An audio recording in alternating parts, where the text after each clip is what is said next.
And now, the number fourth point, Mr. President, and this is the most critical point, is the reason why I especially came here.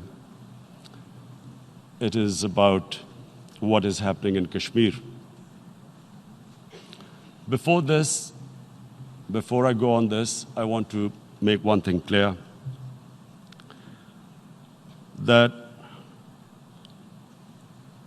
when we came to power, my first priority was that Pakistan would be a country which will try its best to bring peace.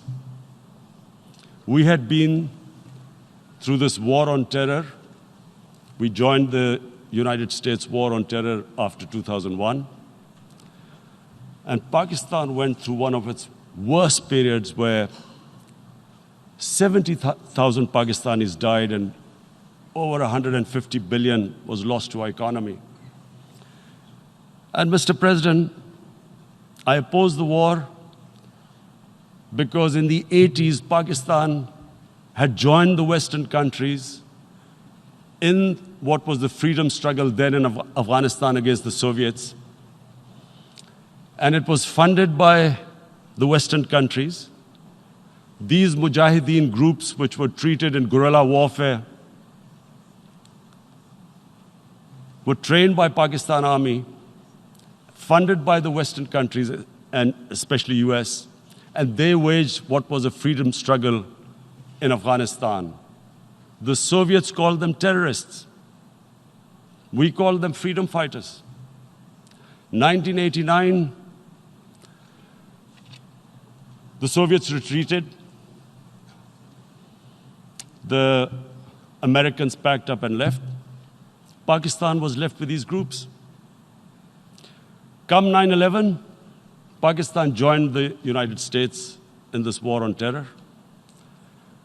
And now our government was supposed to, the reason why I opposed joining this war, because here we had indoctrinated them in jihad, meaning freedom struggle against foreign occupation.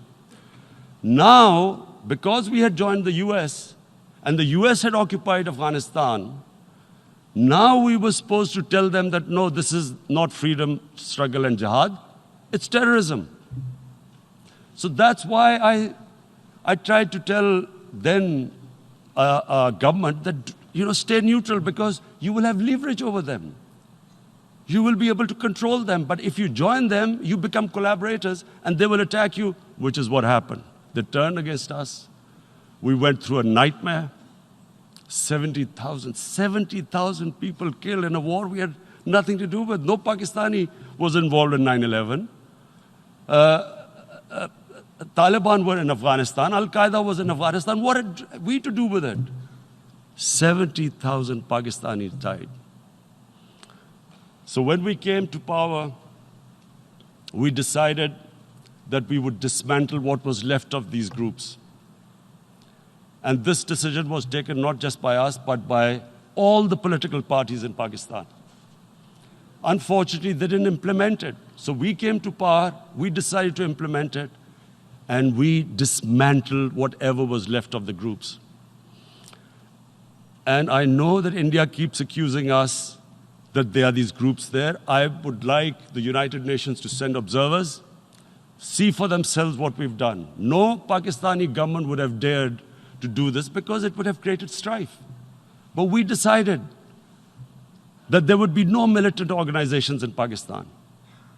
So I need to give you this background and to what I'm going to say later on. And secondly, we started mending fences. I invited the Afghan president. We developed a relationship with Afghanistan. We had problems with Iran. We mended fences there. And then India. Now let me just give you a little background about my relationship with India. Because of cricket, and cricket being it's a passion in the subcontinent, I had great following in India. I have friends in India, and I loved going to India. So immediately, when my party came to power, the first thing we did was to immediately reach out to India. And I spoke to President Modi and I said, look, we have similar problems. Climate change, poverty, let's get together. Let's resolve our differences through trade. Let's build a relationship on trust. Prime Minister Modi told me that, there were terrorist attacks from Pakistan. I said, we have problems with you. There are terrorist attacks which we know are instigated by India in Balochistan. We caught a spy, Kulbhushan Yadav, who admitted what the sabotage going on in Karachi and Balochistan. So we said, look, let's leave that behind. Let's move forward. Our main priority should be our people. The highest number of poor people live in the Indian subcontinent. Unfortunately, didn't make any headways. Our foreign ministers were supposed to meet on this in the UNGA last year. India cancelled it. We thought that it's their election coming up. It's a nationalist, ultra-nationalist party. It doesn't want to cozy up to Pakistan. So we thought, okay, we'll wait till the elections. Meanwhile, a 20-year-old Kashmiri boy, whose father said was radicalized by the security forces in Kashmir, blew himself up on an Indian convoy. Immediately, India blamed us. I spoke to the Indian public on television. I said, if you give us any iota of proof, we will immediately take action because we've clamped down on these groups. Rather than sending us any proofs, they sent their jets in, they bombed us. We retaliated. Two of their planes were shot down, one pilot bailed out in Pakistan. We immediately returned the pilot, saying that, look, we do not want any escalation. Rather than taking that as a peace gesture, the entire campaign, almost the entire campaign of Mr. Modi in the election was how he had taught Pakistan a lesson that jets had killed 350 terrorists. Complete lie. They had just killed about 10 trees of ours, which was quite painful given that, we are growing all these trees. He then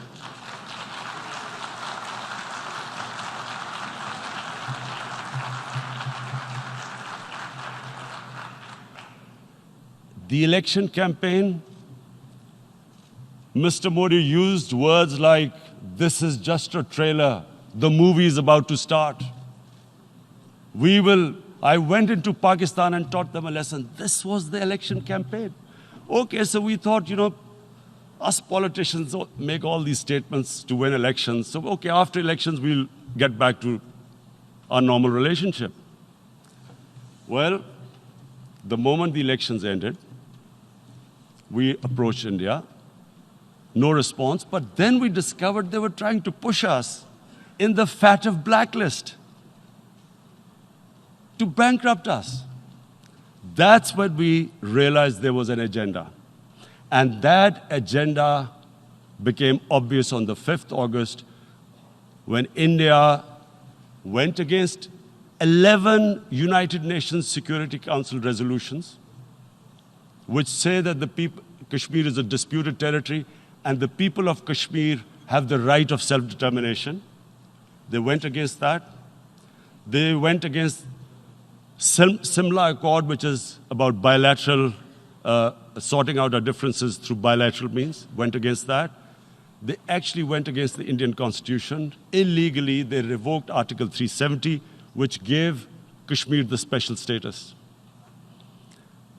They got an extra 180,000 troops there.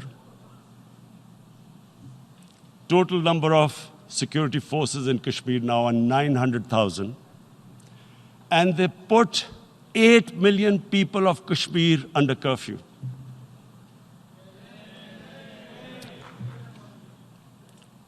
Mr. President,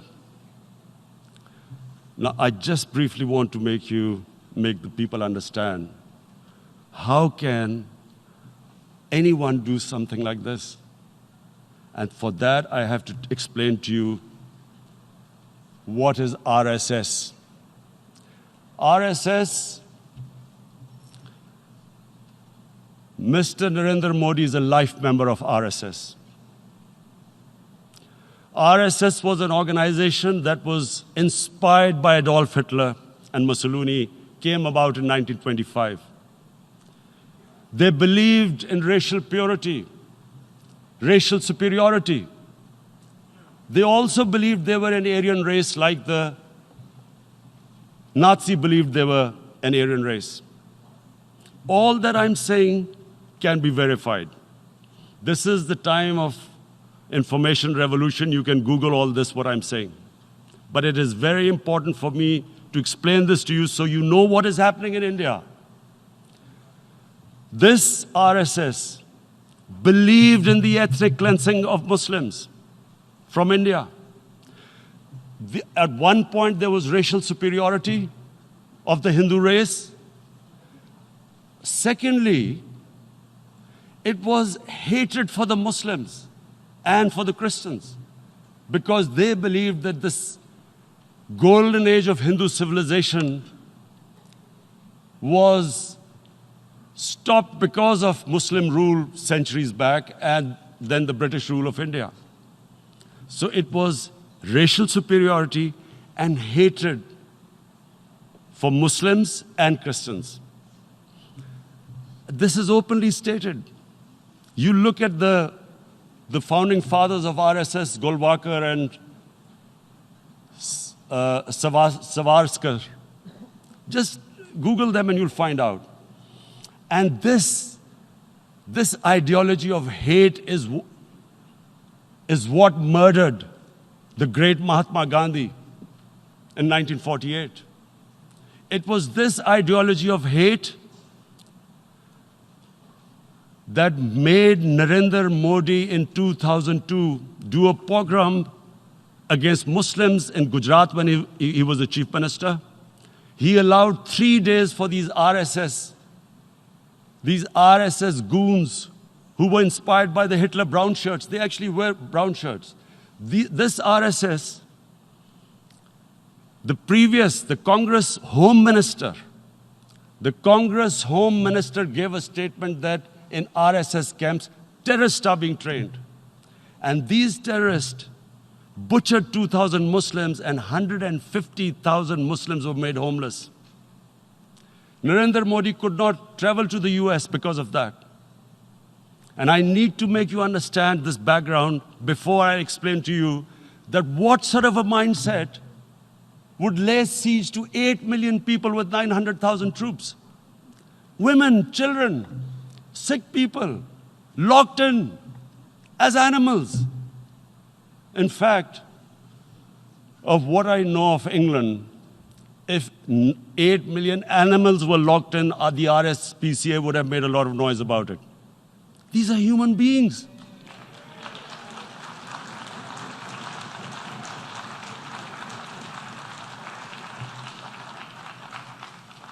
And Mr. President, what comes with racial superiority, these illusions of Aryan superior race, is arrogance. The two go together. And it's arrogance that makes people make mistakes and do stupid things. Cruel things like what Narendra Modi has done. It's sheer arrogance. And it's arrogance that has blinded him from the fact that what is going to happen when the curfew is lifted? Has he thought about it? This hasn't been thought through. What is he going to do when he lifts the curfew? Does he think that people of Kashmir will quietly accept the status quo because India has changed the constitution and taken away the special status? They'll accept that? Mr. President, 100,000 Kashmiris have died in the past 30 years because they were denied the right given by the United Nations, the right for self-determination. 100,000 have died and 11,000 women have been raped. There are two United Nations human rights reports on this. The world hasn't done anything because India is a huge market, 1.2 billion people. Sadly, the material prevails over the human. But this has serious consequences. Again, I repeat, that's why I'm here. Look, what is going to happen when the curfew is lifted will be a bloodbath. The people will come out. There are 900,000 troops there. They haven't come to, as Narendra Modi says, he's done this for prosperity of Kashmir. This is supposed to be for the development. These 900,000 troops, what are they going to do when they come out? There'll be a bloodbath. Has he thought it through what happens then? Mr. President, has anyone thought that what happens when there is a bloodbath? What do you think the impact will have on people of Kashmir? What do you think they will think? The way they have been boxed in their houses, treated like worse than animals, no rights. Thousands of all the political leadership has been arrested, taken out of Kashmir.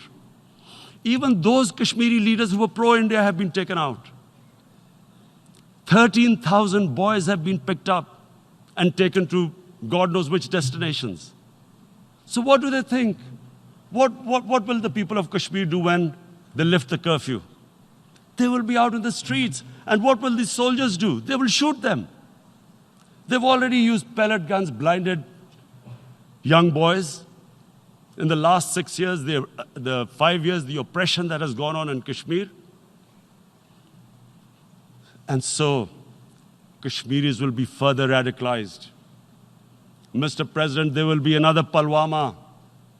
And guess what? India will blame us. They're already blaming us. They're saying all this is happening because of Pakistan. One of their defense ministers said, there are 500 terrorists lined up on the border to go in. Why would Pakistan send 500 terrorists when there are 900,000 troops? What impact are they going to make? What will they do?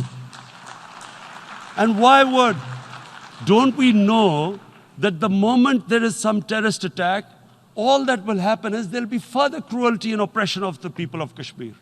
We will just give the 900,000 troops to further crush the people of Kashmir. And then we'll give the Indian government an excuse that, look, Pakistan is a terrorist state, and this mantra that has gone on, Islamic terrorism. The moment you use this catchword, Islamic terrorism, the whole world turns away. No one talks about human rights.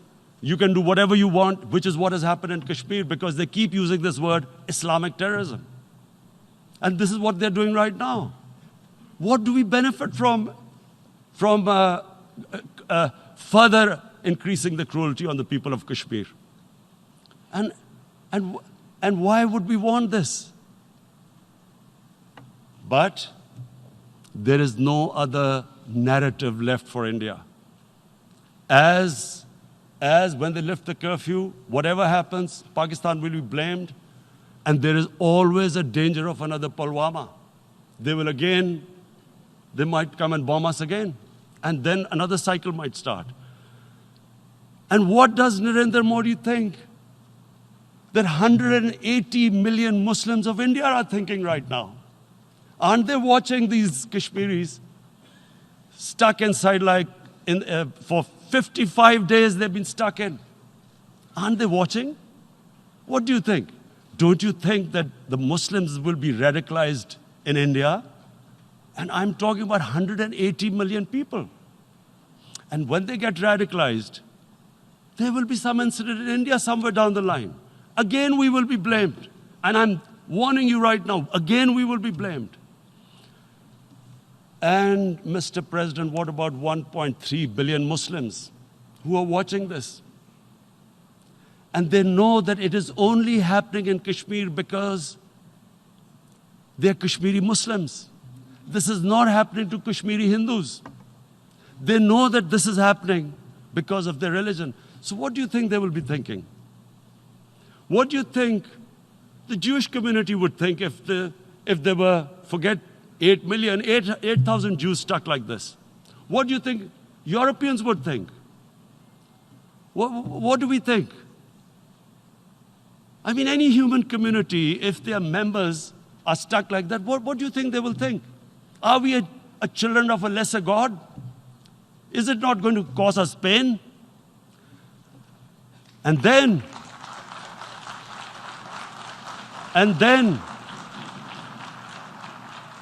I'll tell you what will happen. People will, in the 1.3 billion Muslims, someone will pick up arms. I know we've been brought up with films, Western films. This good, decent guy doesn't get justice. He decides to pick up a gun and start seeking justice. There was a film made in New York, famous film called Death Wish. This guy gets mugged by and his family, his wife gets killed or something. He can't get justice. He picks up a gun and he goes around shooting muggers. And the whole cinema cheers him on. So what do you think the Muslims are thinking right now? If there is a bloodbath, there will be Muslims becoming radicals, not because of Islam, but because of what they will see, that there's no justice when it comes to Muslims. There were Rohingya Muslims, Myanmar, who are, God knows, almost 1 million people out, ethnic cleansing. What was the response of the world community? So what do you think will be the response of 1.3 billion Muslims? I picture myself. I'm in Kashmir. I've been locked up for 55 days. I have heard about, and there are rapes, Indian Army going into homes, soldiers. Would I want to live this humiliation? Would I want to live like that? I would pick up a gun. You're forcing people. You are forcing people into radicalization. When people lose the will to live, what is there to live for? And this is what, if you can do this to human beings, you are actually radicalizing people. And so, Mr. President, I want to repeat here, this is one of the most critical times. There will be a reaction to this. Pakistan will be blamed. 2 nuclear-armed countries will come face to face like we came in February. And before we head in that direction, the United Nations has a responsibility. This is why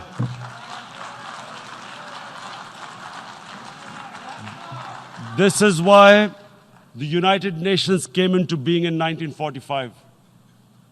You were supposed to stop this happening. I feel we are back to 1939, Munich. Czechoslovakia has been taken, annexed. What is the world community going to do? Is it going to appease a market of 1.2 billion, or is it going to stand up for justice and humanity?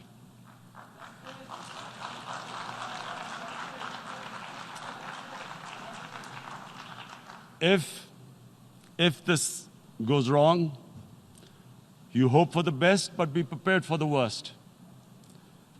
If a conventional war starts between the 2 countries, Mr. President, if a conventional war starts, and anything could happen, but supposing a country 7 times smaller than its neighbor is faced with the choice, either you surrender or you fight for your freedom till death, what will we do?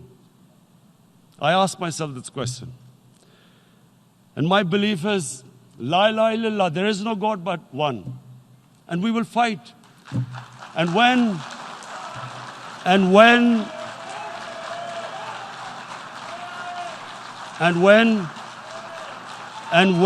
a nuclear armed country fights to the end, it will have consequences far beyond the borders. It will have consequences for the world, which is why I repeat I'm here. Because I'm warning you, it's not a threat. It's a fair worry that where are we headed? And I've come here to tell the UN, you've got to, this is a test for the United Nations. You are the one who guaranteed the people of Kashmir the right of self-determination. They are suffering because of that. And this is the time. This is the time not to appease like in 1939 appeasement took place. This is the time to take action. And number one action must be that India must lift this inhuman curfew, which has lasted for 55 days. It must free all political prisoners, and especially those 13,000 boys that have been picked up. Parents don't know where they've disappeared. And then the world community must give the people of Kashmir the right of self-determination. Thank you. En nombre de la Asamblea General agradezco.